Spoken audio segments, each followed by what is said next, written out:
How's it going, everybody? I hope you guys are all having a fabulous day. Welcome back to another video here on the Texas Man channel here on YouTube. And we're going to be talking about The Emperor's New Groove from 2000. And as always, give this video a thumbs up and subscribe if you guys haven't. Also, please head over to Twitch and follow me there at Douglas447 so you guys don't miss out on streams that I do there. I try to stream at least once a week, whether it be for Halo, Call of Duty, Battlefield, Destiny, or just whatever else I'm in the mood for. And as always, we're going to talk about positives and negatives and give you guys my final review score.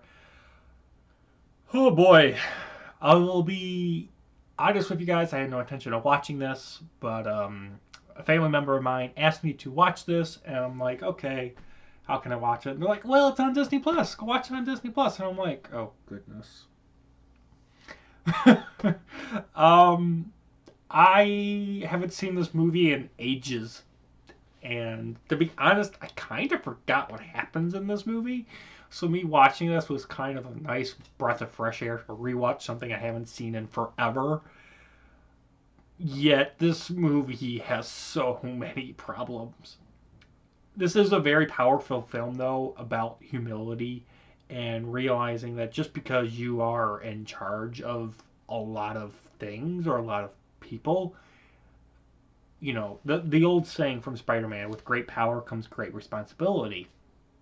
And the fact that we get to see a selfish emperor be turned into a llama not only is funny, but it makes him have to become humble and realize that not everything centers around you and that everything that you do or don't do has a cause and effect on everyone else that lives inside of your empire. And it was really cool. Emperor Cusco, the advisor, I don't know how you say this character's name still after seeing this movie. Uh, Yamze or something. I'm just going to call her the advisor lady, the evil person in the film, the evil advisor. And then the henchman Kronk and the peasant Pacha, they're all amazing. Really enjoyed them. Everyone is good. I'm sorry, everyone has good inside of them. That is a major theme inside of this film, and I really enjoyed it. The villains in this movie are smart for the most part. They're not like stupid. They actually have a game plan, and except for giggles and laughs, the villains probably would have won in the end of the movie. But things happen that prevent them from winning, and those things that prevent them are for laughs and giggles, because that's a Disney movie, so of course. And because of that, you're constantly laughing throughout this movie. I was laughing throughout this movie so hard. There are so many funny moments inside of this film that you're going to enjoy for sure. Kronk is my favorite side character, and they actually decided to do in this movie. My favorite joke is that they did the lions and tigers and bears. Oh my! They actually put that in here, and I was just like, wow, wow, that was cool. This film also realizes that there are a lot of moments in this film that have no logic. The fact that this movie recognizes that, I was like, good for you. Yet at the same time, they still exist. This is a great roller coaster of a movie. It's filled with humor that the entire family will be able to enjoy. This is great for all ages. I encourage you guys, if for whatever reason you guys haven't seen The Emperor's New Groove, watch it. I love this movie, and I'm happy that it's on Disney Plus, and I plan on rewatching it in the future with those that haven't seen it or have seen it, but it's just been a while. For negatives, there are some glaring issues that we do have to discuss. First of all, why does the evil lab for the evil advisor and Kronk have a roller coaster entrance? Literally, they pull the lever, and they get dropped into a roller coaster ride to get down to the lab. Why don't they just have an elevator normal or like some steps? Like, why do they have to take a roller coaster? It doesn't make any sense in the movie. Also, why does Cusco not have a drink or a food tester to prevent him or anyone else that's an emperor or empress from being poisoned and killed? Like, this movie completely takes that middle person out.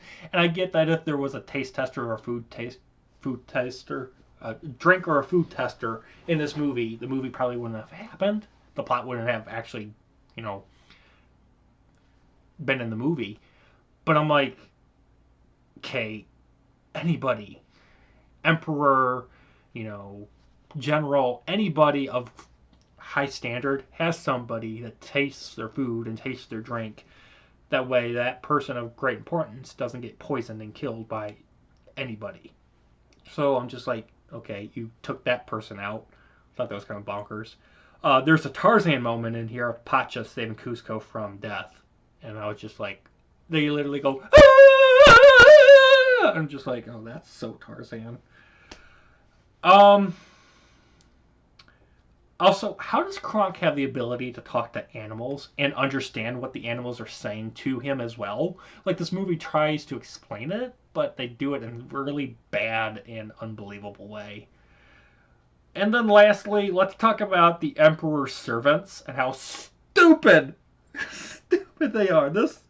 When this happened in the movie, I had to pause it because I was just like, I actually had to rewind and watch it again to make sure that what I'm about to say makes sense. The Emperor's servants in this movie are dumb. Why do they not investigate how Cusco died? Especially when there's not a body. Like, Cusco died, and everybody in the palace is like, oh no, he's dead. And I'm like, how do you know he's dead? There's no body. How do you prove that he's dead? Like, for all you know, he could just be missing. He could have been kidnapped. Like, there's no body, there's no proof. And instead of doing that, they just decide to crown the evil advisor lady as the new empress. Also, the evil empress gets fired by Cusco before his supposed death. So why does anybody obey her anymore when she was fired by the emperor? She was fired by Cusco. So that means she has no power, she has no influence, she should not be anywhere near a seat of power making any decisions. Also, why doesn't Cusco have a successor in case of death? Like, I guess the advisor would be his successor if he passed away.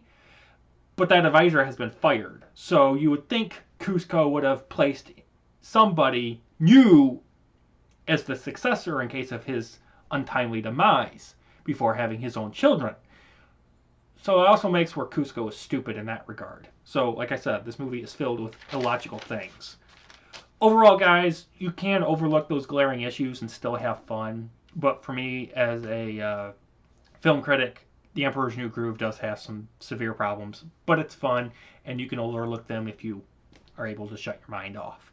With that, guys, I'm going to give this film a 7 out of 10. I appreciate all of you guys for watching. You guys have a great day. I'll see you guys in the next video or stream. Bye.